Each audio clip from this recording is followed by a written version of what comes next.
It is in the summer, and the sun is warm. There is a breeze upwelling from the canyon behind the ranch-style 1950s home. Sliding doors look out from the living room onto a lush zoysia grass lawn, confined by a trimmed boxwood hedge separating the living area from the dry slopes beyond. The characters. The narrator, a man of an uncertain age. The narrator is a third-party omniscient observer. The old man is as described in the story. The cat, a calico cat much older than her youthful agility would have you believe.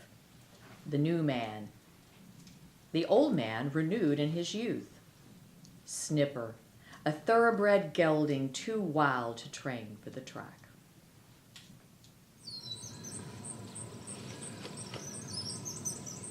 The old man sat, as he often did, just within the side door of the garage. It was mid-morning when he came, gently shuffling his walker before him. At that time, the sun came pouring over the neighbor's fence just a few feet beyond the door. He sat before it, soaking up the warmth of its light. It filled him as once his own energies did.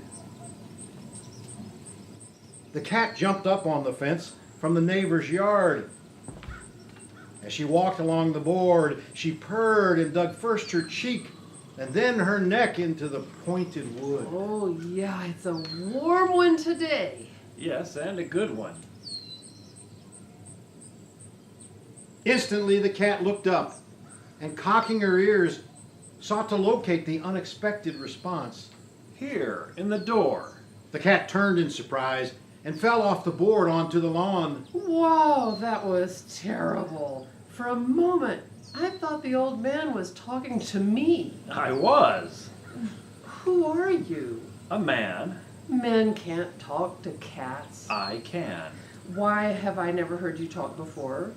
Your life is short. Mine is long. I used to talk to your mother quite often.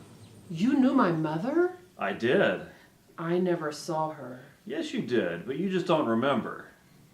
The cat, a calico, cautiously approached the fence.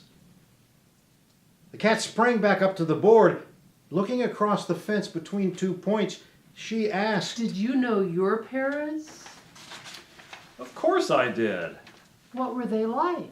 Well, it's none of your business. Why have you not talked to me before?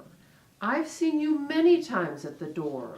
It's because your antics bore me. Well, why today then? I feel good today. This was a man's only response as he grasped his walker firmly and struggled to rise. Short, shuffled steps, punctuated by shifting aluminum support, led him back into the darkness of the garage.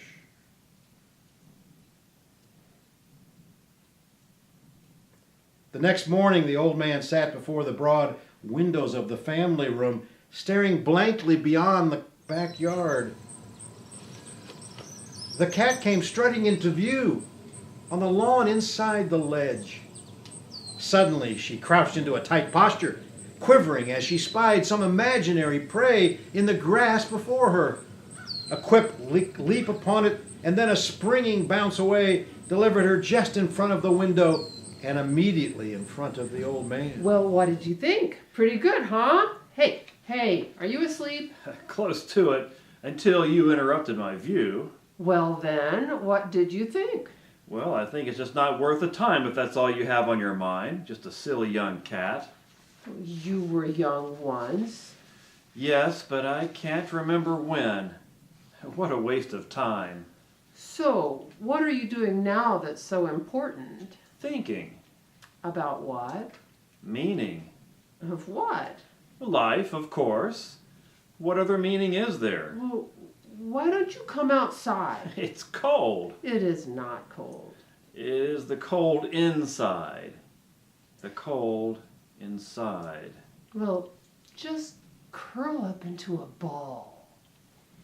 That night was a dark one. No moon was evident, and thin masses of clouds concealed the starry eyes looking down. The old man lay awake in his bed, eyes closed, listening to the sound of his breath. Hey, are you awake? I rarely sleep. Let's go hunting. I do not hunt. The night is too cold. But the night is best for hunting. I need only to wait out the day and I know the night will come. Have you never been out at night? When I was young, I suppose. I can't remember. There's much about in the gorge. Come on, there's no time to waste. The old man struggled to lift himself from the bed. Turning to his side, he began a roll which he was unable to stop. He fell to the floor with a thump, knocking the wind from his lungs. Wow, there's a big animal in the gorge. Come on, we can't wait any longer. I cannot go. I am too cold. It is warm out here, trust me. Using the bed and walker for arm support, he pulled himself up until he could fully lean on the metal. The sound of scratching immediately caught his attention. The cat was outside, stretching out on the door, rapidly raking her paw pads down the glass. There you are. Come on. Looks like a big adventure down there. The old man was torn by a simple decision, a process he had long ago ceded to those who cared for him. He reached for the door. It opened easily, swinging invitingly outward. The air was moist and warm, and the old man moved easily into it. Cats and coons, groundhogs, squirrels, they're all out tonight. And that other scent, powerful. Do you smell it? Yes. What is it? I used to know, I think. It's down this way. The trail was narrow and barely wide enough for his walker. The old man moved well at first, but then stumbled at the first turn and fell. The walker tumbled off down the slope beyond his reach. My leg! It's just bruised. But my walker! You don't need it. Hurry, the big animal's moving. God damn it! He rolled first to his knees and with one leg extended rose up unsteadily. It was not long until he was walking alongside the cat, back erect and each step steady and certain.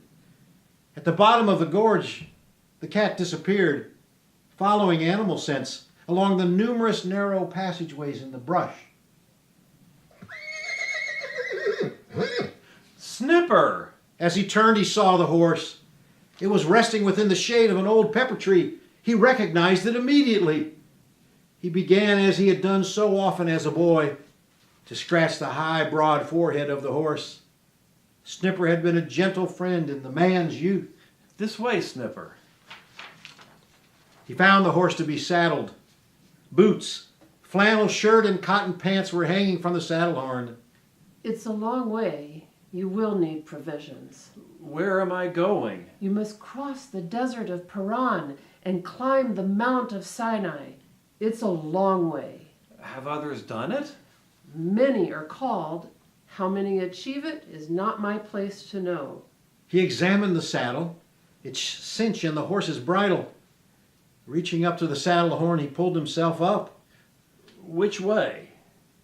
The cat only looked up toward the upper reaches of the gorge. Who are you?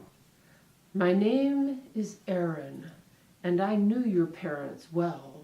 They were good people. His daughter found the old man on the floor, alongside his bed. It was determined that his death was caused by natural means, and that he had fallen from the bed in its struggle. The cat remained for a number of years, and often was seen basking in the sun atop the neighbor's fence. At a rich old age, he too died, and was found by children below an old pepper tree in the sandy wash of the gorge.